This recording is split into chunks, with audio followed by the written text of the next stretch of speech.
Nous sommes toujours à Carquefou à la brasserie de la Hulotte. Alors, la brasserie de la Hulotte propose des cours pour apprendre à être soi-même brasseur. Donc, je vais jouer le rôle de l'élève. J'ai revêtu mon tablier et Nicolas va être mon professeur. C'est ça. C'est ça. Alors, on commence par quoi? On commence par choisir sa recette. C'est ça. En ce moment, j'en propose 6. Donc, il y a des bières plutôt de saison, à caractère variable. Parce qu'il y a des saisons pour les bières. Parce qu'il y a des saisons pour les bières, effectivement. On va plutôt boire une bière, c'est en fonction des goûts, bien sûr, mais on va plutôt boire une bière peut-être plus forte en alcool, plus ronde, plus sombre en hiver au coin du feu. Pour se réchauffer. Voilà, par exemple. Et plutôt une petite blanche, plutôt légère, avec des huîtres sur le port de l'Herbaudière. Voilà. Comment ça, de la bière avec des huîtres? Ah oui, pourquoi pas. Ouais, c'est possible. Pourquoi pas, effectivement. Les propriétaires du muscadet, les tenanciers du muscadet vont pas être contents, mais on peut aussi boire de la bière avec des huîtres. Oui. On En fait, essaiera. la bière, elle est vraiment méconnue, et aussi pour les accords mets et bière. En fait, on peut faire les mêmes accords que pour le vin.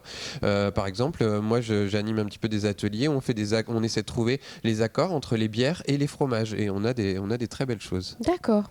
Eh ben pourquoi pas. Alors en tout cas, là pour les recettes qui sont de saison, là il y a un peu toutes les nationalités. Voilà, c'est ça. On a la bière de blé. En fait, ce que nous, on appelle en France la bière blanche. Mais en réalité, blanc, ça indique, quand on dit bière blanche, on veut dire bière de blé. C'est-à-dire qu'on met la moitié de malt d'orge et la moitié de malt de blé. C'est sa particularité, et on ne devrait pas l'appeler bière blanche, puisque une bière blanche, elle peut être brune, elle peut être ambrée, elle peut être... Voilà, la couleur, en fait, quand on dit ça, c'est une bière de blé. Voilà. Et la bière Alors ce qu'on voit dans les commerces quand on consomme une bière blanche, en général, elle est quand même plus claire. Voilà, c'est ça. Mais ça C'est peut être une trompeur. bière de blé blanche. D'accord, c'est ça. Voilà. On a aussi la double belge. Donc là où on va venir rajouter du sucre candi.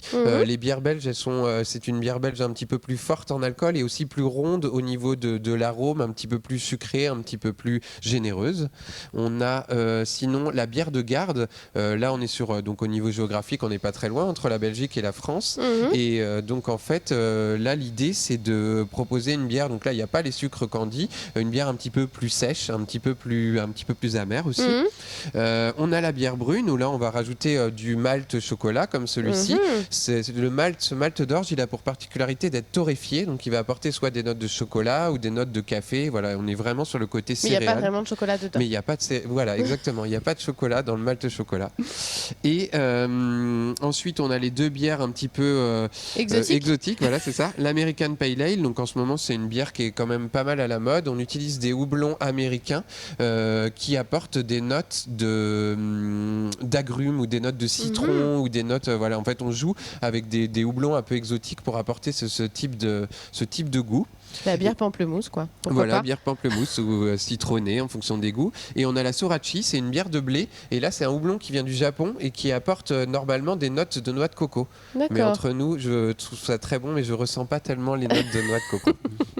Alors moi, je vais essayer peut-être la bière de garde. Allez, je vais faire du français.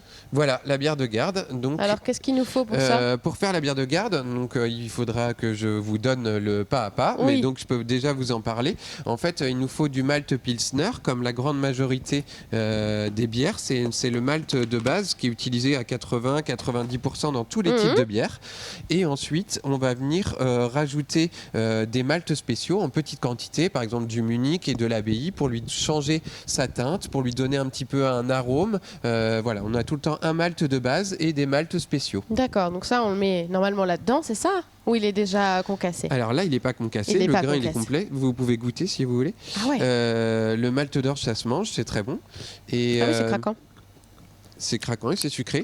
Et donc en fait là il est complet, et ensuite on va venir le concasser et le répartir dans des petits sacs pour pouvoir l'amener dans la cuve de brassage. La phase de l'empâtage. C'est ce qu'on appelle l'empâtage. L'empâtage, voilà. C'est joliment dit. Et vous avez un drôle d'instrument là, on n'en a pas encore parlé. C'est pas un truc pour tuer les mouches, hein? Non, c'est le fourquet. C'est le fourquet, c'est le symbole du brasseur. Là c'est la version pour les petits brasseurs. Ouais. Ça sert à quoi? Ça sert à brasser la bière finalement. Quand on dit le brassage de la bière, eh bien ça sert à brasser les grains qu'on a concassés. Et ben voilà, on aura appris quelque chose.